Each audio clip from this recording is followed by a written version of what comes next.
Hello students, তো আজকে আমরা চলে এলাম আবার লেকচার 52তে, যেটা আছে তোমাদের অভিকর্ষজ ত্বরণ। তো এইখানে দেখো, এই ব্যাপারটা তোমরা আগেও ছোট ক্লাসে পড়েছিলে। অভিকর্ষের ব্যাপারটা কি, মানে যে কোনো একটা বস্তুকে ধরো পৃথিবী নিজের কেন্দ্রের দিকে যে বল দ্বারা আকর্ষণ করছে, এটা কি বলা, তখন কিন্তু অভিকর্ষ।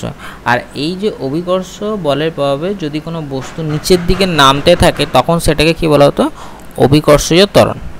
ঠিক আছে, তাহলে অভিকর্ষ ব্যাপারটা দেখো কীরকম হবে। প্রথমে এইগুলোকে আমি তোমাদেরকে একটা পয়েন্ট করে লিখিয়ে দিচ্ছি।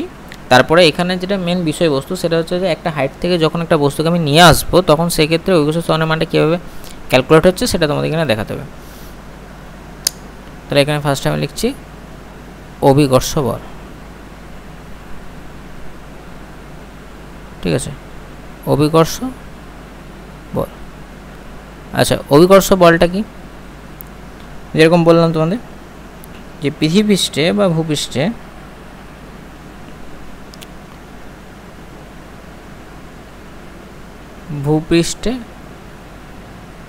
বা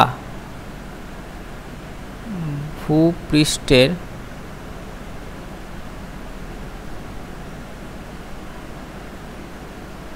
কাছাকাছি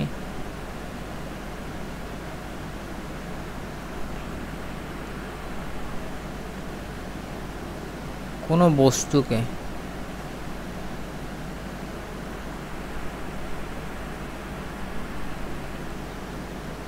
পৃথিবী যে বল দ্বারা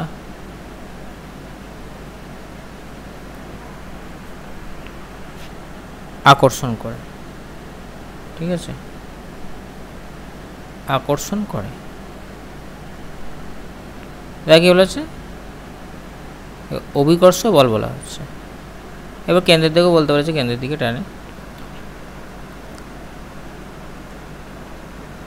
এবার এর সাথে কি অভিকর্ষজ ত্বরণের ব্যাপারটা বলে দিচ্ছি, অভিকর্ষজ ত্বরণ। এবার মেন যেটা তোমাদের ক্যালকুলেশনের ব্যাপারটা আসবে, অভিকর্ষজ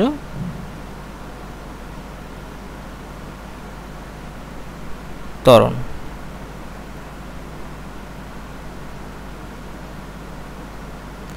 এখানে কি ব্যাপারটা, ওই অভিকর্ষ বলে পাবে, ঠিক আছে, আমি এটা লিখে দিচ্ছি অভিকর্ষ বলের প্রভাবে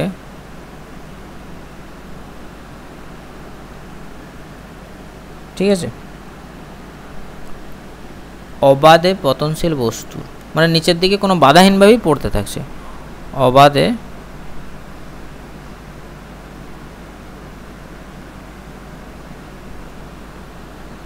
পতনশীল বস্তুতে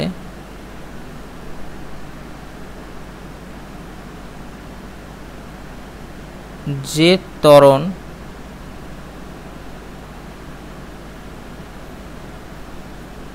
সৃষ্টি হয়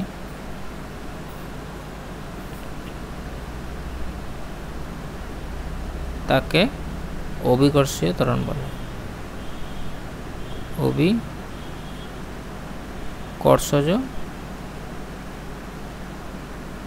ত্বরণ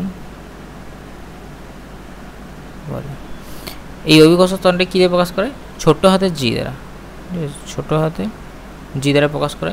অ্যাকচুয়াল মানটা, এটা ক্যালকুলেশনটা তোমাদেরকে দেখাবো। আগে তোমরা আগে থেকে মানটা জানো যে এর মান অ্যাপ্রক্স মানটা 9.8-এর কাছাকাছি হয়। এবার ধরো জি এর মানটা কীভাবে ক্যালকুলেট করবে, ধরো আমি অভিকর্ষ ত্বরণের মানটা নির্ণয়, ধরো এখানে হেডিং করছি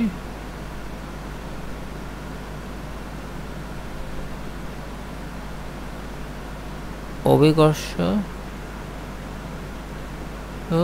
ত্বরণ নির্ণয়, ঠিক আছে, বা এটা থেকে একটা তোমাদের সম্পর্ক বলে যে শুধুমাত্র অভিকর্ষ ত্বরণের এটা ক্যালকুলেশন থেকে যে অভিকর্ষীয় ত্বরণ আর মহাকর্ষীয় ধ্রুবকের মধ্যে সম্পর্ক নির্ণয়, এটা থেকেই হয়। আচ্ছা, এই জন্য কী করতে হবে, দেখো আমি ফার্স্টে একটা এখানেও কিন্তু ডায়াগ্রাম আঁকতে হবে, ঠিক আছে, সাইডে নিয়ে নিচ্ছি এটা।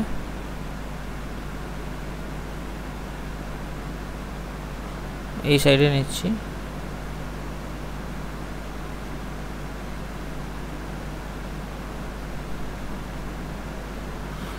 এটা ধরো পৃথিবীর শেপটা আমি এঁকেছি। এই পৃথিবী এখান থেকে সেন্টার নিচ্ছি, একটা সেন্টার থেকে এই ডিস্টেন্সটা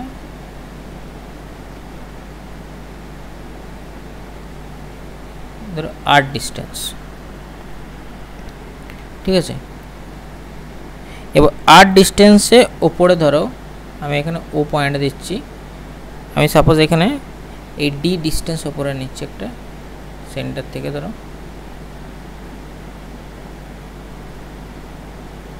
ঠিক আছে, এটা ধরো ডি ডিস্টেন্স।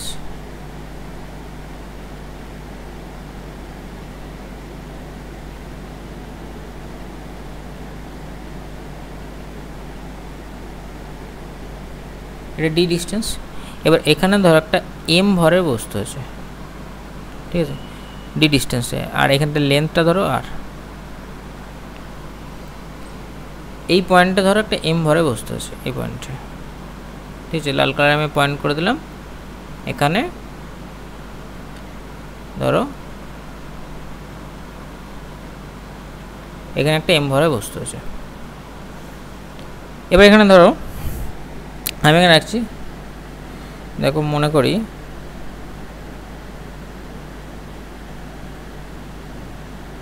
পৃথিবীর ভর ক্যাপিটাল এম, আর যে ছোট বস্তুটা নিচ্ছি, ঠিক আছে, কেন্দ্র থেকে ধরো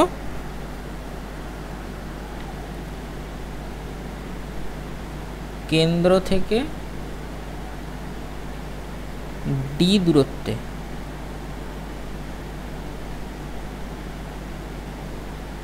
ছোট এম ভরের একটি বস্তু আছে।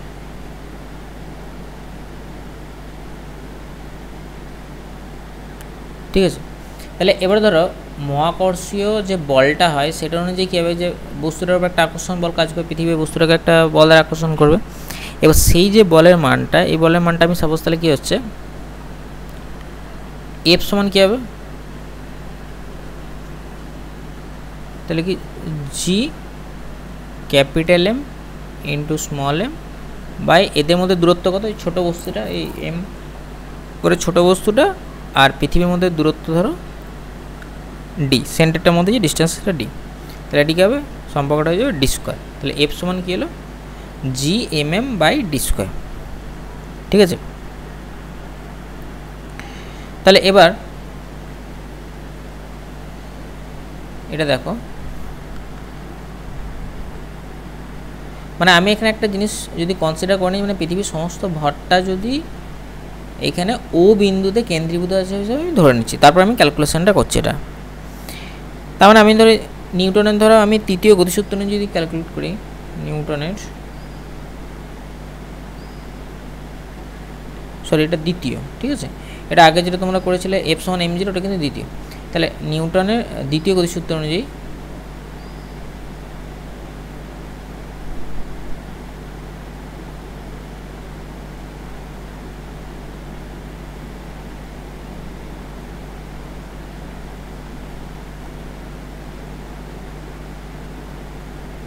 এবার দেখো এই যে দ্বিতীয় গতিসূত্রে আমরা কি একটা জিনিস পেয়েছিলাম, ওখানে কি পেয়েছিলাম, ধরো এফ সমান যে এম জি, এই যে ক্যালকুলেশনটা আমরা করি এটা কিন্তু ওখানেরই ক্যালকুলেশন।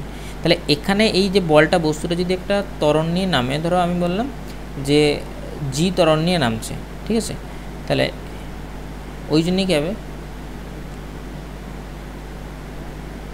আমি লিখলাম যে নিউটনের দ্বিতীয় গতিসূত্রে বস্তুটি এম ভরের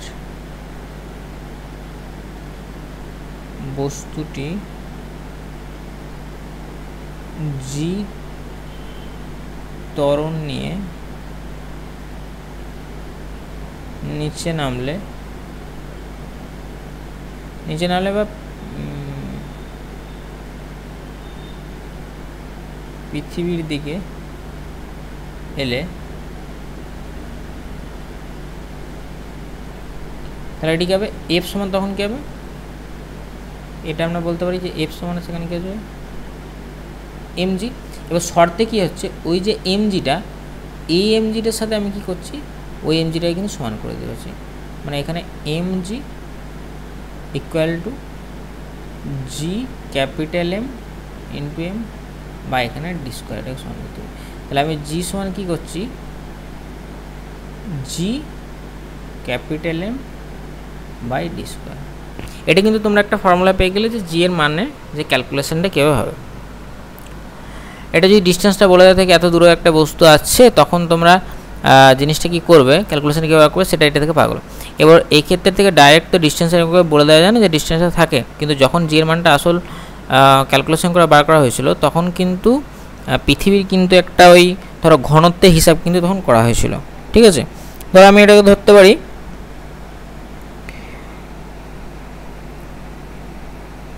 আমি সাপোজ একটা নিলাম, ধরো যে ভূপৃষ্ঠের ওপরই, মানে একবারে ধরো আমি যদি বলি ভূপৃষ্ঠটার ওপরে, মানে যদি আমি এই পয়েন্টটাকে নিই একবারে ঠিক ওপরের পয়েন্টে, মানে এই পয়েন্টটা যদি আমি নিই, তাহলে এইখানে সাপোজ কী হচ্ছে, ওই সবুজ যে পয়েন্টটা আমি দিলাম ওখানে কী হচ্ছে, ডি সমান কী হয়ে যাচ্ছে, আমি ক্যাপিটাল আর করে নিতে পারছি। তাহলে ওই মানটা যদি আমি বসাই এখানে, ডি সমান যদি আর আমি বসাই, তার মানে ধরো আর পৃথিবীর ঘনত্ব মনে করি পৃথিবীর গড় ঘনত্ব ধরে রাখছি,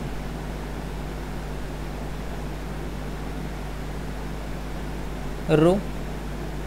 ঠিক আছে, তাহলে রো সমান যদি, এবার এম সমান কী হবে দেখো, তাহলে গড় ঘনত্ব, ঘনত্ব সমান কি ভর বাই আয়তন, তাহলে আমি এখানে বলছি গড় ঘনত্ব সমান কি ভর বাই আয়তন। ঠিক আছে, এবারে দেখো ক্যালকুলেশনটা এখানে বসাবো, ভর বাই আয়তন ধরে, ভরটা ধরো পৃথিবীর ক্ষেত্রে এম, এখানে আয়তনটা কত, একটা গোলক যেহেতু 4/3 পাই পৃথিবীর ব্যাসার্ধ আর এটা কি গড় ঘনত্ব রো বললাম, তাহলে এম সমান কি পাচ্ছি 4/3 পাই আর কিউ রো, এটা এখানে পেলাম। এবার ওই মানটা আমি এখানে বসিয়ে দিচ্ছি। ঠিক আছে, এম এর জায়গা ধরে যদি বসাই, আর ডি সমান কি আমি আগে ধরে নিয়েছি, আর ধরে নিয়েছি, তাহলে জি সমান আমি কি পাচ্ছি, জি সমান আমি আগে লিখছি যে কী দেওয়া আছে capital G M by D square. তাহলে আমি আগেই ধরলাম যে ডি সমান পৃথিবীর ওপরেই যদি হয়, তাহলে G into 4/3 pi R cube rho by নিচে হচ্ছে ডি এর জায়গায় আর করেছি, তাহলে আর স্কোয়ার। দেখো এখানটাতে আমি ধরলাম মানটা, এই যে ডি সমান আর, আমি এখানে ক্যালকুলেশানে দেখো দেখালাম যে যদি পৃথিবীর ওপরেই যদি ধরে দেওয়া হয়, তার মানে কি ডি এর সঙ্গে আরটা, মানে ওই ডিটা সমানই কি আর করে নিচ্ছি আমি ওপরটাতে, পৃথিবীর ওপরেরটাতে। তাহলে এখানে কী হবে 4/3 পাই আর রো এখানে ক্যাপিটাল জি। এবারে দেখো পৃথিবীর ব্যাসার্ধের মানটা জানা, পায়ের মানটা 3.14, পৃথিবীর ব্যাসার্ধ হচ্ছে 6400 কিমি, রো এর মানটা এভারেজ একটা আসে মোটামুটি, তোমাদের ধরো রো এর মানটা দিয়ে দেওয়া থাকবে, আর জি এর মানটা এটা তো জানো 6.61। প্রায় এই মানগুলো যদি ক্যালকুলেট করে বসানো যায় তখন জি এর মানটা কিন্তু জি সমান অ্যাপ্রক্স 9.8-এর কাছাকাছি চলে আসবে। ঠিক আছে, মানটা যেটা এখান থেকে ক্যালকুলেশনটা হলো, জি এর মানটা 9.8 চলে আসবে। এবার এইখানে যেটা তোমাদের হয় যে পৃথিবীর একটা নির্দিষ্ট হাইটের ওপর, ঠিক আছে, দুটো এখানে ফর্মুলা বক্স করে রাখবে, কারণ এই ফর্মুলাগুলো এখানে কাজে লাগবে।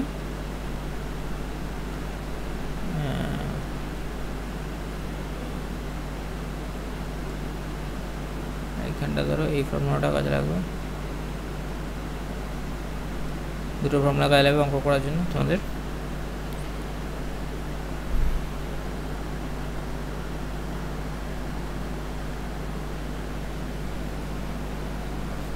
ঠিক আছে, এরপর দেখো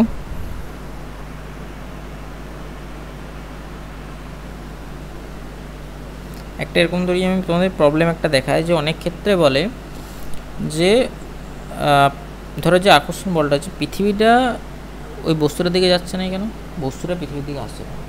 ঠিক আছে, বাস্তব ঘটনাটা এরকম যে কী জন্য আসে না, দেখো সেটার জন্য আমি বলি, আমি একটা কোশ্চেনটা তোমাদের লিখে দিই যে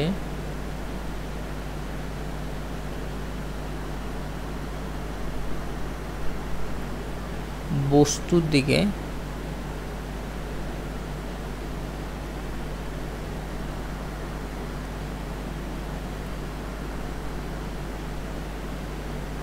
পৃথিবী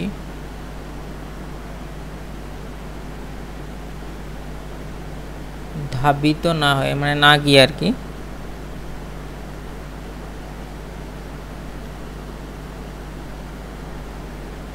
বস্তু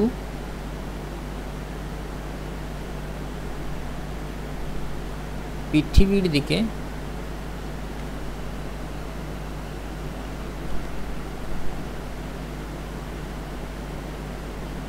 ধাবিত হয় কেন? ঠিক আছে, তো এটার জন্য আমি কি করছি দেখো, এফ এর মানটা যেটা আগে বসিয়ে রেখেছি, এটা পুরোপুরি আমি এখানে ম্যাথামেটিক্যাল ক্যালকুলেশন অনুযায়ী দেখাবো তোমাদের। তাহলে এফ এর মানটা আমি কি বসিয়ে রেখেছি, আগে থেকেই পাওয়া গেছে জি, ধরো এম ভরে বস্তুটা আছে, তাহলে এটা সমান আমি কী পেলাম, ডি স্কোয়ার এরকম পেলাম। তাহলে এখানে যদি আমি বলি যে এফ বাই, আমি ধরো এটার ক্ষেত্রে যদি বলি এফ বাই এম সমান কী পাচ্ছি, G capital M by D square এরকম পেলাম। ঠিক আছে, তাহলে জি ক্যাপিটাল এম, এটা কি জিনিসটা পেলাম, এটা পেলাম দেখো বস্তুটার ক্ষেত্রে যে ত্বরণটা হচ্ছে সেটা আমি এখানে পেলাম। অ্যাকচুয়ালি কী হয়, এফ সমান দেখো এম ইন্টু, আমি এ ওয়ান বললাম, এটা বস্তুটার ক্ষেত্রে। ঠিক আছে, এবার যেটা আমি এটা ছোটোই রাখছি ধরো, তাহলে এ সমান কী হবে, এফ বাই এম, তাহলে এটা আমি পেলাম। তাহলে এ সমান আমার কী পেলাম, G capital M by D square, মানে ছোটো, এখানে ছোটো যে বস্তুটা আছে ছোটো বস্তুটার ক্ষেত্রে। আর পৃথিবীর ক্ষেত্রে কী পাবো, পৃথিবীর ক্ষেত্রে ধরো এফ সমান আমি পাচ্ছি, এটা যেমন আগে ছিল G M M by D square, তাহলে আমি যদি বলি এফ বাই ক্যাপিটাল এম সমান কী পাচ্ছি, G capital M by D square. তাহলে এইখানে দেখো ক্যাপিটাল এমটা যদি এখানে এ যদি ধরে নাও, মানে এটা হচ্ছে আমি লিখে নিচ্ছি দেখো ছোটো করে, এ হচ্ছে বস্তুর ত্বরণ।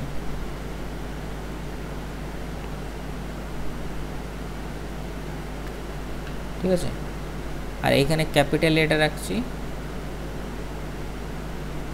পৃথিবীর ত্বরণ।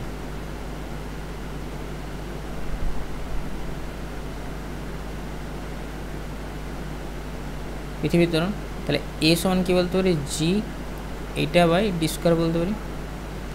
তাহলে এবার আমি যদি একটা কম্পেয়ার করি, মানে বস্তুর ত্বরণ আর পৃথিবীর ত্বরণ যদি কম্পেয়ার করি, তাহলে বস্তুর ত্বরণ বাই পৃথিবীর ত্বরণ,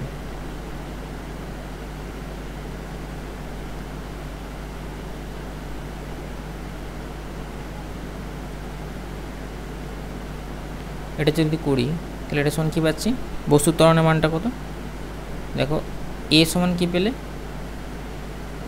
এই মানটা পেলে। দেখো দুটো জিনিস যেগুলো কাজে লাগবে সেগুলো বস করে দিচ্ছি আমি না,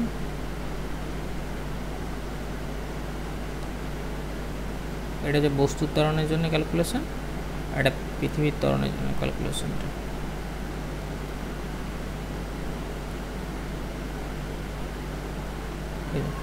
এটা পৃথিবীর ত্বরণের জন্য। তাহলে বস্তুর ত্বরণ কোনটা, ওপরে এটা দেখো এ সমান G M M by D square, আর পৃথিবীর ত্বরণটা দেখো ক্যাপিটাল এটা, তাহলে G small M by D square. তাহলে অ্যাকচুয়ালি কী পেলাম, capital M by small M, তাহলে এ বাই ক্যাপিটাল এ সমান কী পেলাম, স্মল এ বাই এম। তাহলে এইখানে দেখো এমটা কিন্তু পৃথিবীর ভরটা কিন্তু বস্তুটা থেকে কিন্তু অনেক বেশি, অনেক বেশি।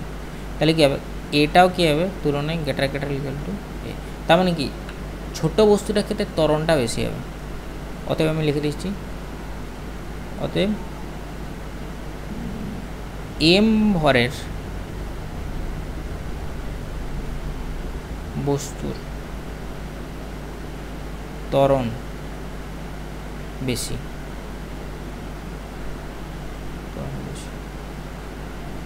ঠিক আছে, তাই কি হবে,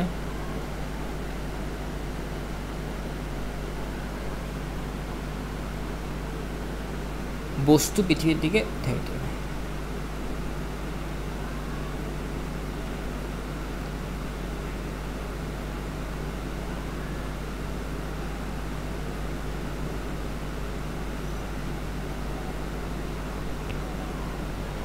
ঠিক আছে, এবারে তোমাদের অঙ্ক দু একটা প্রসেস দেখায়, যে অঙ্কগুলো তোমাদের আসবে মানে এরকম যে ধরো কোনো একটা বস্তুর ক্ষেত্রে ভর অপরিবর্তিত রেখে পৃথিবী ব্যাসার্ধ 1% কমে গেল, তাহলে অভিকর্ষ ত্বরণের মানে শতকরা পরিবর্তন কত হবে, এরকম ধরনের কোশ্চেন যদি থাকে, তাহলে তখন সেক্ষেত্রে তোমরা কী করবে, মানে এটা ক্যালকুলাসের পদ্ধতিতে দেখিয়ে দিচ্ছি, কোশ্চেনটাকে লিখে দিচ্ছি তোমাদের, এটা কোশ্চেন নাম্বার যদি 2,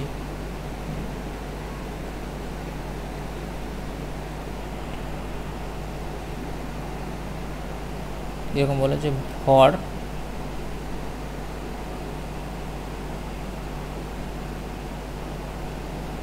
অপরিবর্তিত রেখে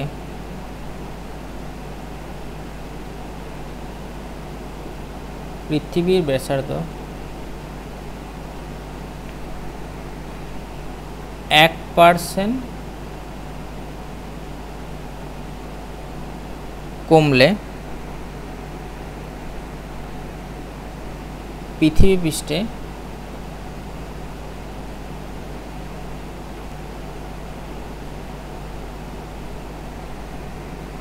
অভিকর্ষ ত্বরণে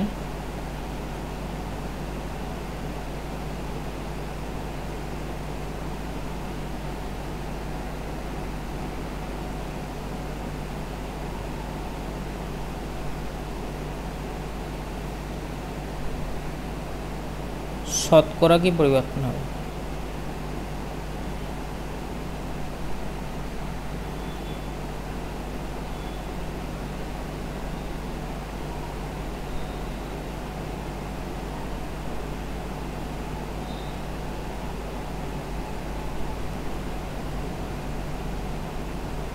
ঠিক আছে, কোশ্চেনটা আমি তোমাদের এরকম দেবো। তাহলে এবার ফর্মুলা থেকে কী করছি, ধরো জি সমান আমি কি পেয়েছিলাম, লাস্ট যেটা বক্স করা ক্যালকুলেশন পেয়েছিলাম এরকম পেয়েছিলাম, মানে আর এর জায়গায় আমি ডি রেখেছিলাম, ঠিক আছে, মানে বস্তুটার ক্ষেত্রে রেখেছিলাম বলে। এবার ধরো আমি যদি ডেরিভেটিভ করি, একটা ডেরিভেটিভ যদি করি সাপোজ, বা এখানে লগ ধরেও তোমরা ক্যালকুলেশন করতে পারো, কোনো অসুবিধা কিছু নেই। আর আমি যদি ডেরিভেটিভ নিয়ে করি তাহলে তোমাদের লগ ধরে তোমাদের আগে মানে আগের চ্যাপ্টারে মানে ইরোর ক্যালকুলেশনের সময় দেখানো হয়েছিল, ইরোর ক্যালকুলেশনে যেরকম একই টাইপ কিন্তু জিনিসটা, বাট এখানে হচ্ছে আমি অন্য ধরনের জিনিসটা দেখাচ্ছি তোমাদের। ধরো ডিজি ডিআর, তাহলে দুটোই তোমাদের জানা হয়ে যাবে।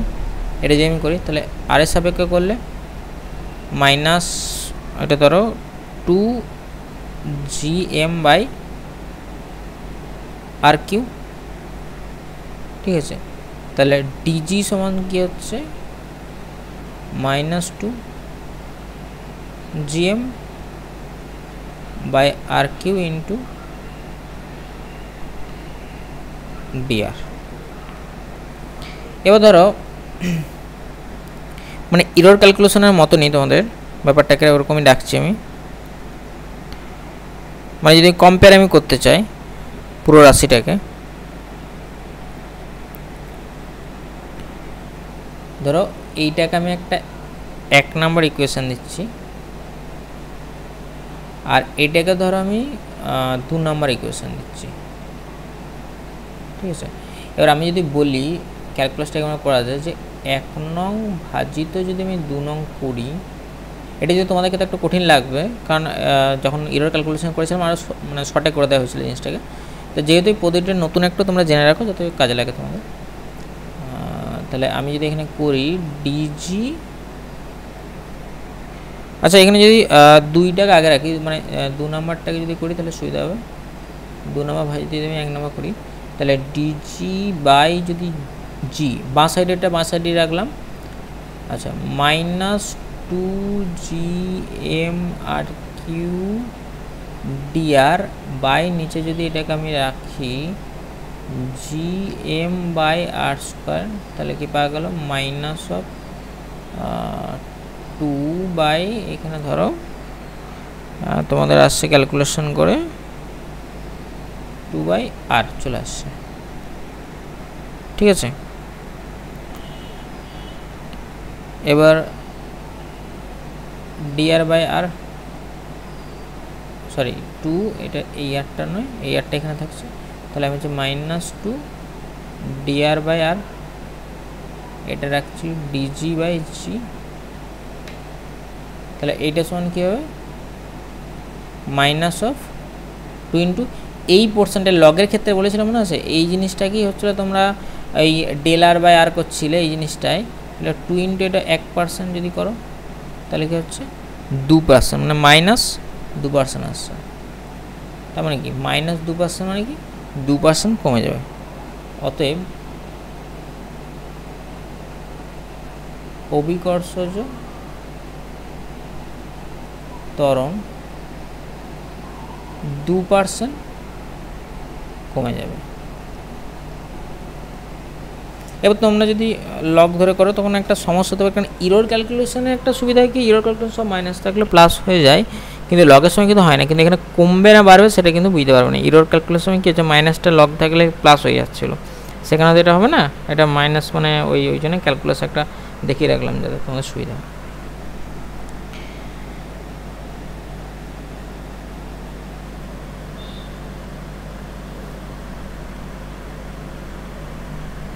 এরপর তোমাদেরকে যেটা হবে কি নেক্সট ক্লাসে আমি একটা জিনিস দেখাবো, আজকে এটাই থাকো তোমাদের অভিকর্ষ স্তরণ অবধি।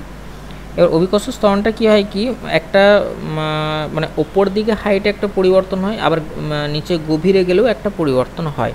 সেটার জন্য কী হবে যে কী পরিবর্তনটা হবে সেটার জন্য আমি নেক্সট ক্লাসে বোঝাবো, কারণ এই কোশ্চেনের ক্যালকুলেশনগুলো তোমাদেরকে একটা একটা করে বুঝে বুঝে করতে হবে, নাহলে কিন্তু একটা অসুবিধা হয়ে যাবে। সেই জন্য এটা আমি নেক্সট ক্লাসে রাখছি।